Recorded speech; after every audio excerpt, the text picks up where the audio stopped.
Applesauce is a customary condiment to accompany pork.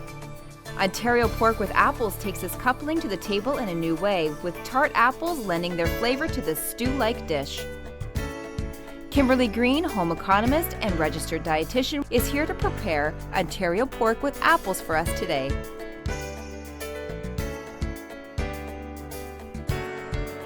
Today we're cooking in the kitchen with Ontario pork and apples.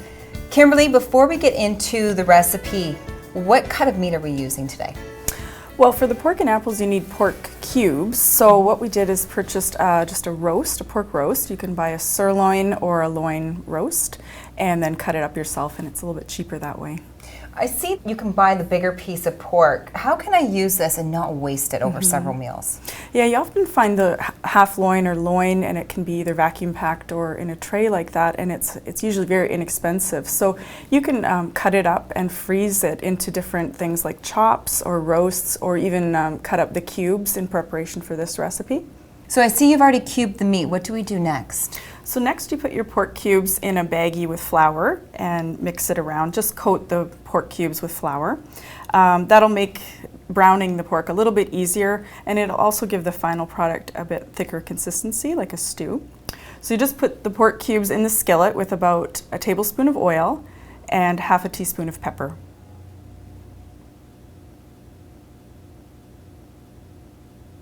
So our meat's cooked. What do we do after this step? So we take it out and put it on a plate as we've done here, and then in the same skillet we're going to brown or saute our red onions, and you might need a little bit more oil, so another tablespoon of oil. I'll just put that in there, and our red onions just until they're soft. So get you to stir those around. Now, why are we using red onions in this? You know what? You could use any onion. It just gives it a nice color. How long should we let this saute for? Probably will take about 3 minutes or so just to soften.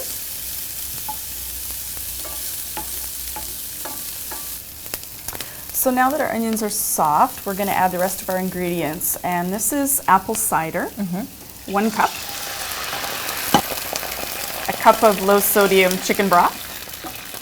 A 1/4 cup of Dijon mustard, or you can use honey mustard.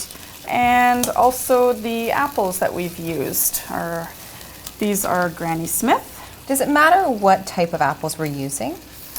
You'd want something that's a little bit tart and also firm, so it doesn't get too mushy. So an Ida Red or a Granny Smith is great. And at this point too, Tracy, you also want to add back your pork cubes into the mixture. So just stir that together, and then from here all we do is put the lid on and simmer it. Turn down the heat a little bit to simmer for about an hour. So you want to stir it occasionally just to check on it while it's cooking for the hour. And if you find it's getting a little bit too dry, you can add a little bit more cider if you want. Here you can see it's not getting dry. So an hour has passed. Our next step is to add the green onions, about 6 sliced green onions, and cook for another 5 minutes. Can I freeze this if I have any leftovers? Yeah, it freezes quite well if there's any leftovers. The apples get a little bit softer, but it still tastes very good. You can freeze it for about 3 to 4 months. Well, it smells delicious. What would you suggest that I serve this with? The stew can be served on its own, but it's also nice overcooked rice or noodles or even mashed potatoes. Well, it looks good. I can't wait to try it. Where can somebody go to get more information on all the pork recipes that you have? Our recipes are at putporkonyourfork.com. Well, thank you very much, Kimberly. Thanks, Tracy.